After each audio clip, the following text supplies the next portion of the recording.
सभी दर्शकों को मेरा एक बार पुनः नमस्कार। इससे पूर्व हम पार्वती का वर्णन करते हुए उसके अंगों के बढ़ने के वर्णन को हम चंद्रमा की कला से उसकी तुलना कर रहे थे और उसी संदर्भ में मैं आपको बता रही थी कि चंद्रमा की कलाएं का अर्थ है कि जो जो भाग चंद्रमा का सूर्य के सामने आता जाता है, जितना प्रकाशित होता है वो चंद्रमा की कलाएं हैं, वो कला सामने आ जाती है।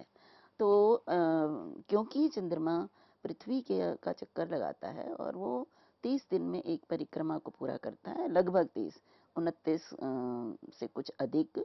तो इस प्रकार से लगभग 30 दिनों में वो एक पूरे परिक्रमा करता है पृथ्वी की। और 15 दिन, जैसा मैंने बताया कि 15 दिन वो चंद्रमा के धीरे धीरे सामने निकलता है और एक एक करके, और 15 दिन फिर वो उससे फिर उसका जो है दूर होता जाता है घूमते हुए। तो जब प्रकाश पड़ता है सूर्य का चंद्रमा पर, तो वो प्रकाश उतना उतना भाग प्रकाशित होता जाता है दिन प्रतिदिन, और वही उसकी दिन प्रतिदिन बढ़ने वाली कला कहलाता है। तो यहाँ पर एक प्रश्न उठता है कि पार्वती की तुलना क्यों की गई है। इससे पहले कि मैं बताऊं, कुछ सामग्री मैंने आपके सामने रखी है जो उसमें ये बताया गया है कि चंद्रमा जो है सौर मंडल से किस प्रकार से जो है चंद्रमा सूर्य से प्रकाश लेता है। ये मैंने निकाला है आपके लिए। ये तो यहाँ मैं आपके सामने पढ़ रही हूँ कि चंद्रमा एक सौर मंडल का आकाशीय पिंड है जो पृथ्वी के चारों ओर घूमता है। सौर मंडल में ये 5वां सबसे बड़ा प्राकृतिक उपग्रह है। आजकल तो कृत्रिम उपग्रह बहुत से आ गए हैं, लेकिन चंद्रमा पृथ्वी का ये सौर मंडल का प्राकृतिक उपग्रह है। और एक ग्रह के चक्कर लगाने वाले किसी खगोलीय पिंड को उस ग्रह का उपग्रह कहा जाता है। तो चंद्रमा पृथ्वी का एकमात्र प्राकृतिक उपग्रह है। और सूर्य आकाश में विद्यमान सबसे चमकीली वस्तु है, ये हम सब जानते हैं। और उसके बाद सबसे चमकीला है चंद्रमा। भले ही चंद्रमा रात के आकाश में सबसे चमकीली वस्तु है, पर उसका अपना प्रकाश नहीं है, वह सूर्य से आने वाले प्रकाश को परावर्तित करता है। ये मैंने आपके सामने स्पष्ट किया है। तो इस प्रकार से अब मैं आपको ये बताना चाहती हूँ कि ये जो पद्य कालिदास ने लिया है और चंद्रमा की कला के साथ पार्वती के अंगों के बढ़ने की जो तुलना की है, ये तो बहुत अद्भुत तुलना है। देखिए, पार्वती के अंदर सौंदर्य, उसके अंगों में सौंदर्य विद्यमान है, लेकिन क्योंकि एक नियम है कि जब बच्चा जन्म लेता है तो वो उसका आकृति जो है वो उतनी छोटी होती है, और धीरे धीरे जब बच्चा वृद्धि को प्राप्त करता है तो उसके अंग भी जो है वो बढ़ते हैं, और उन अंगों में जो सौंदर्य होता है वो हमारे सामने आता है। अंग उसके सुंदर हैं, प्राकृतिक रूप से सुंदर ही हैं, लेकिन जब तक वो बढ़कर हमारे सामने नहीं उपस्थित होते हैं, हमारी आंखों के सामने नहीं आते हैं, हम नहीं कह सकते कि उनके अंग जो हैं वो शरीर के वो बहुत सुंदर हैं। तो उनका सौंदर्य जो है पार्वती का, जैसे जैसे वो वृद्धि को प्राप्त हो रही हैं, वैसे वैसे उनका सौंदर्य बढ़ रहा है, दिखाई दे रहा है। यही बात चंद्रमा के लिए भी हम कहते हैं कि जब चंद्रमा जो अमावस्या के दिन जब सूर्य का प्रकाश उस पर नहीं पड़ता है, तो उसकी ज्योत्सना, उसकी जो चमक है वो दिखाई नहीं देती है। तो जैसे जैसे चंद्रमा पर सूर्य का प्रकाश जैसे जैसे पड़ता जाता है, चंद्रमा जैसे जैसे बढ़ता है, वैसे वैसे उसका प्रकाश जो है वो स्पष्ट दिखाई देने लग जाता है, उसके सौंदर्य को बढ़ाता है। तो यहाँ पर बहुत ही सोच समझकर कालिदास ने तुलना की है कि पार्वती के अंगों में प्रकाश है, उसके अंगों में सौंदर्य है, और चंद्रमा में भी प्रकाश है। और कहा यही जाता है कि चंद्रमा का अपना प्रकाश नहीं है, लेकिन जब चंद्रमा का भाग सूर्य के सामने आता है तो वो प्रकाश दिखाई देने लग जाता है। तो चंद्रमा की कलाएं चंद्रमा में हैं, लेकिन जब सूर्य, जब तक उसको जब तक चंद्रमा आगे नहीं बढ़ेगा, तब तक वो कला जो है वो सामने नहीं दिखाई देगी। कला का अर्थ है जो उसका प्रकाशित होने वाला भाग है। तो इसलिए कालिदास ने यहाँ पे पार्वती के अंगों की, बढ़ते हुए अंगों की जो तुलना है वो चंद्रमा के बढ़ते हुए चंद्रमा की स्पष्ट दिखाई देने वाली कलाओं के साथ की है, जो कि एक अद्भुत तुलना है, जिसके कारण ही हम ये कहते हैं कि उपमा कालिदासस्य। तो यहाँ पे ये इस पद्य के माध्यम से बताया कि जैसे जैसे पार्वती जो है बढ़ रही है उसकी आयु, वैसे वैसे उसके अंगों का सौंदर्य और भी अधिक निखर रहा है, सामने आ रहा है। तो यहाँ पे जो कुछ और पद हैं जिनके विषय में मैं आपके सामने उनके व्याकरणात्मक चर्चा भी करनी है। जैसे पुपोष है, तो पुष धातु से लिट लकार का ये प्रयोग है और प्रथम पुरुष एक वचन में है। और लावण्यमय, लावण्य लवण से लावण्य बनता है, लवण और यही प्रत्यय लग के लावण्य और फिर मयट प्रत्यय लगता है। यहाँ पे मुझे एम.आर. काले की एक बात जो है स्मरण आ रही है। उन्होंने यहाँ पे कहा है कि लावण्य जो शब्द है, इसमें क्योंकि लावण्य का अर्थ होता है सौंदर्य, सुंदर, तो सुंदरता में कहीं ना कहीं लवण अर्थात नमक का विशेष स्थान होता है। नमक शरीर में जाता है तो शरीर का सौंदर्य बढ़ता है। तो उन्होंने इसलिए कहा कि लवण से ये लावण्य बना है।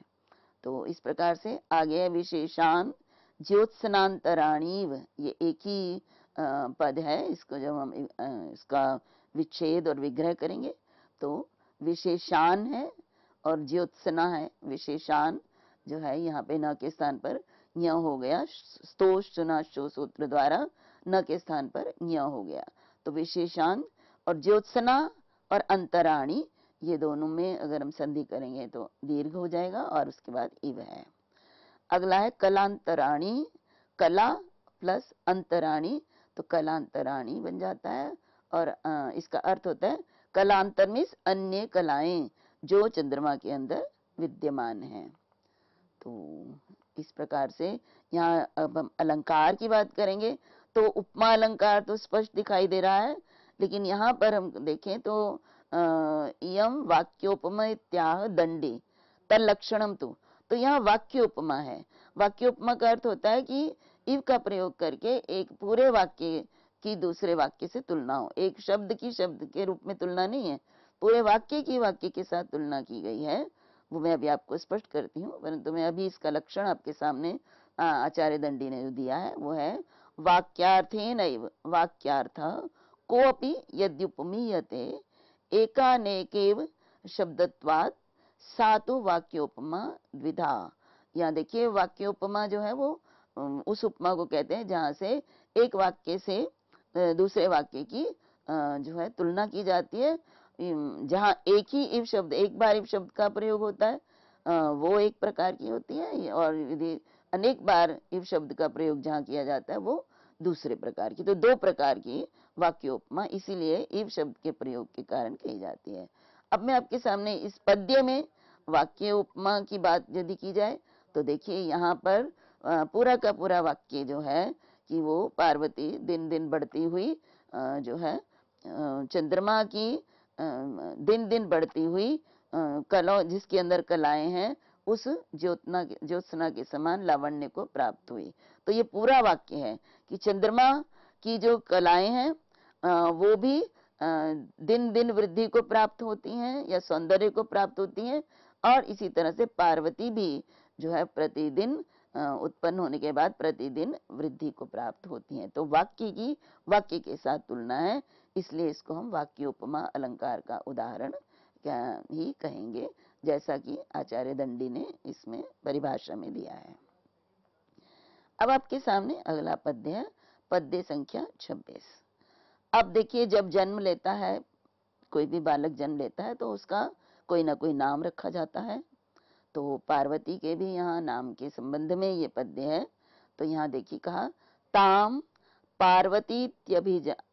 पार्वतीत्याभिजनेन नामना बंधु प्रिया बंधुजनो जुहाव उ मेति मात्रा तपसो निषिद्धा पश्चादुमाख्याम सुमुखी जगाम। तो यहाँ पे पार्वती के दो नाम जो हम सब भी जानते हैं। पार्वती को एक तो पार्वती कहा जाता है, वास्तव में सती है, सती जब मैना के घर जन्म लेती है तो पार्वती नाम रखा जाता है उसका। और दूसरा नाम है उमा। तो पार्वती को उमा क्यों कहते हैं, पार्वती को पार्वती क्यों कहा नाम दिया गया, उसके संबंध में ये पद्य कालिदास ने दिया, उसको स्पष्ट करते हुए।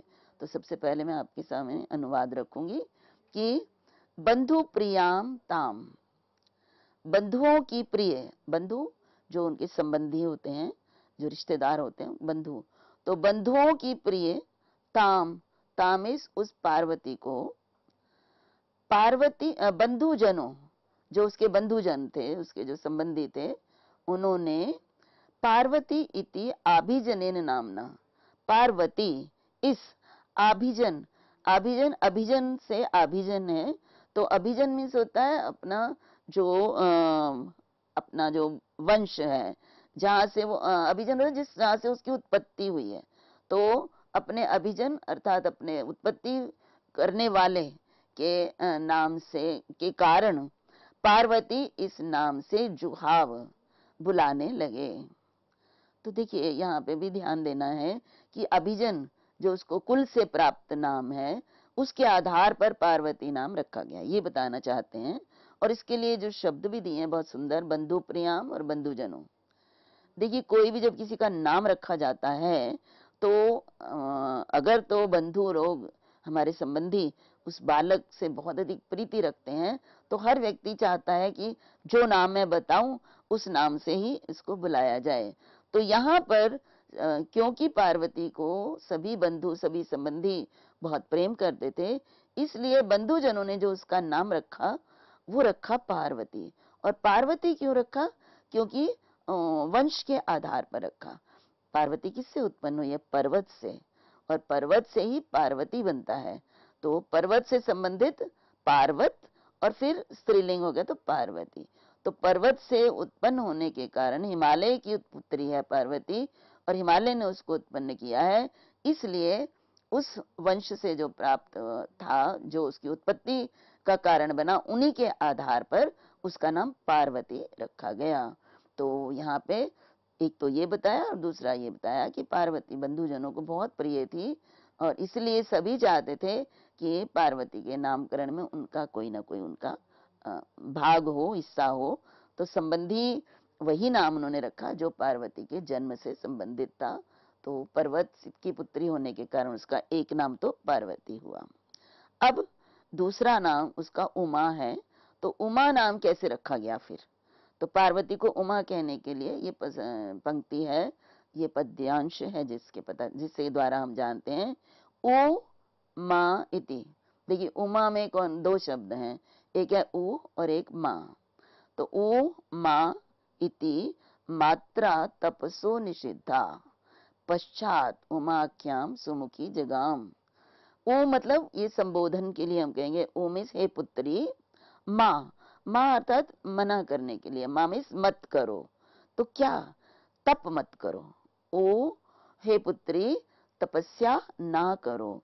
इस प्रकार मात्रा, माता के द्वारा, पश्चात बाद में, तपसो निषिद्धा, तप से रोकी जाने पर, उमा आख्याम, उमा इस नाम को, वह सुमुखी, वो सुंदर मुख वाली पार्वती, इस नाम को सुंदर मुख वाली पार्वती ने जगह में प्राप्त किया।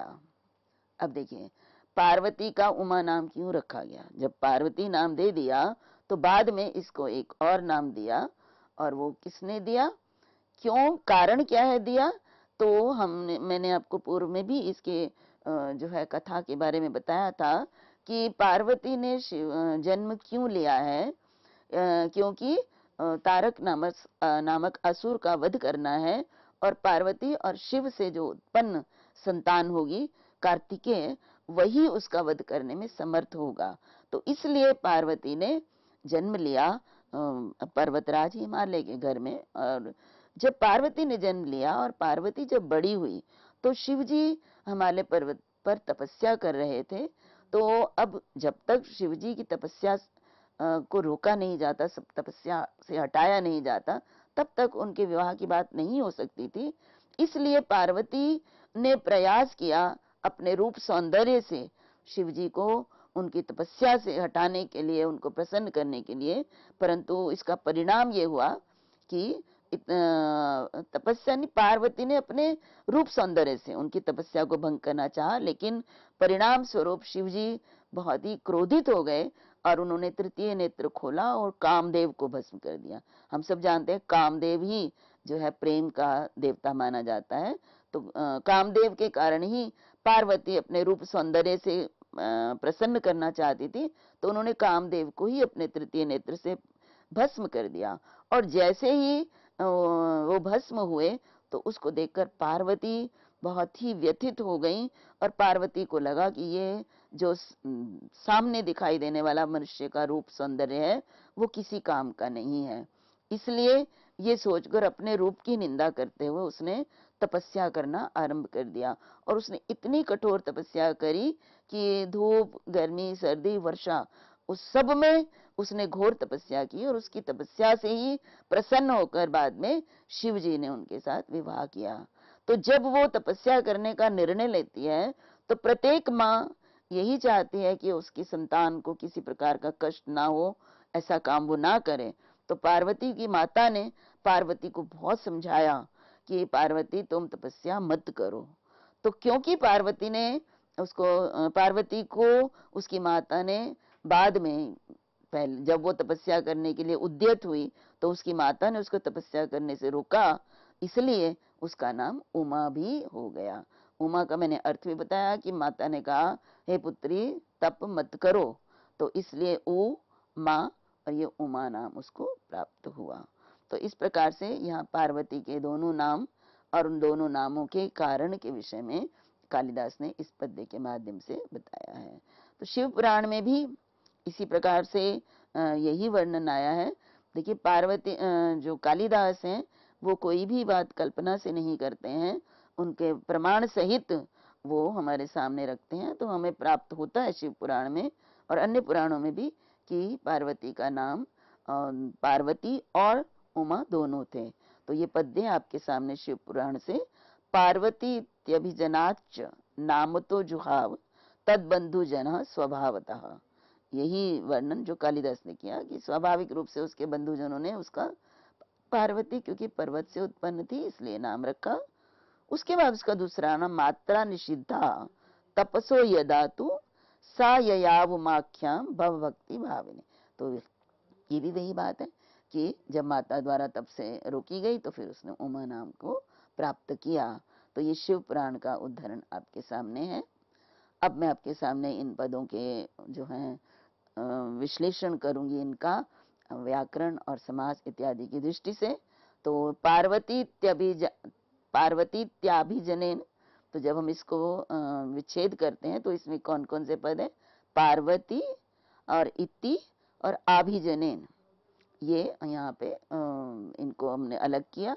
अब आभिजन बनाने के लिए अभिजनात आगता आभिजनम और आभिजनेन, अब तो तेन तृतीया विभक्ति एक वचन में आभिजनेन बनता है। तो और पार्वती इति आभिजनेन, ये इस प्रकार से फिर यहाँ पे इसको हम जब संधि कर देते हैं तो ये पूरा बन जाता है। इसी तरह बंधु प्रियाम, बंधु नाम प्रिया, जो बंधुओं की प्रिय थी। तो उसके बाद ताम, ये षष्ठी तत्पुरुष समास है। जुहाव में हुए धातु है और लिट लकार प्रथम पुरुष एक वचन में जो है इसका प्रयोग है। जुहाव हेवे में होता है बुलाना, किसी को संबोधित करना।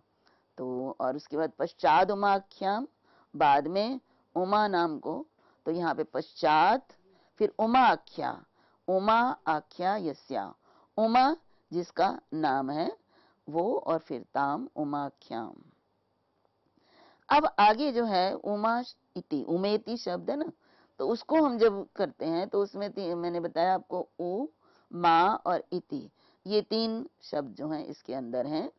तो इसको जब हम इसका जब विग्रह करते हैं तो एक तो हम ओ माँ इति के साथ करेंगे और उसके बाद ओह माँ इति, उमा उमेति भी हो सकता है।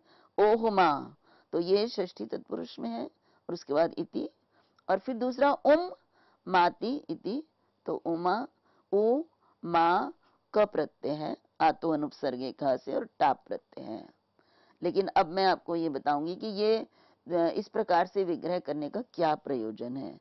तो यहाँ पे देखिए ओ मा इति, तो मैंने आपको बता ही दिया था कि हे पुत्री तप मत करो, लेकिन ओह जो है माँ इति, तो यहाँ पे इसके लिए ओ मीन्स हर, ओ शिव जी को कहते हैं, तो शिव जी की माँ मिस लक्ष्मी, इसलिए उमा कहते हैं। तो पार्वती को उमा कहा क्योंकि वो ओह अर्थात महेशस्य मामिस लक्ष्मी है।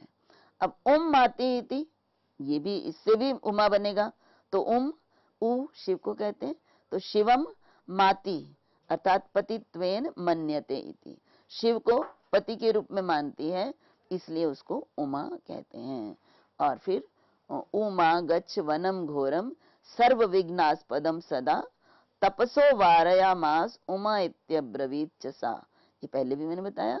तो तदेव माता नामस्याश्चक्रे पितृसुता शुभा, तो इस प्रकार से उमा नाम रखने का प्रयोजन कारण आपके सामने है।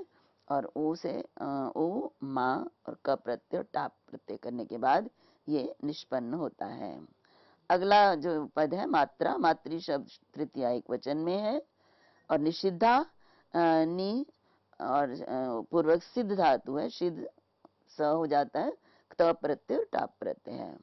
और सुमुखी शोभनम मुखम यस्या सा, तो यहाँ पे देखिए सुमुख जब हम बना लेते हैं, शोभनम मुखम यस्या सा, पहले सुमुख बनता है और उसके बाद देखिए सुमुखी कैसे बना, क्योंकि इसको जानना जरूरी है, क्योंकि हमारे पास एक सूत्र है नख मुखात संज्ञायाम, अर्थात मुख जो है अंत में हो अगर समास में, तो जो है वो हमारे पास टाप प्रत्यय लगता है संज्ञायाम, इसको ध्यान में मैं अभी आपको बताऊंगी। तो संज्ञा अर्थ में होता है, तो सुमुखी जैसे शूर्पणखा था हमने पढ़ा था, यहाँ सुमुखी जो है ये संज्ञा अर्थ में नहीं है, यद्यपि मुख अंत में है लेकिन संज्ञा अर्थ, सुमुखी किसी का नाम नहीं है, ये विशेषण है पार्वती का, तो इसलिए यहाँ पर टाप प्रत्यय तो नहीं होगा। और टाप नहीं होगा तो फिर क्या होगा, स्वांगात चोपसर्जनात असंयोगोपदात, तो स्वांगवाची है, इसलिए यहाँ पे जो है नीश प्रत्यय होगा और सुमुखी बनेगा। और इस प्रकार से आगे जगाम है, गम धातु लिट लकार प्रथम पुरुष एक वचन। आज के लिए इतना ही, अगले व्याख्यान में आगे के पद्यों के पर मैं चर्चा करूंगी। तब तक के लिए सभी को मेरा नमस्कार, सभी का बहुत बहुत धन्यवाद।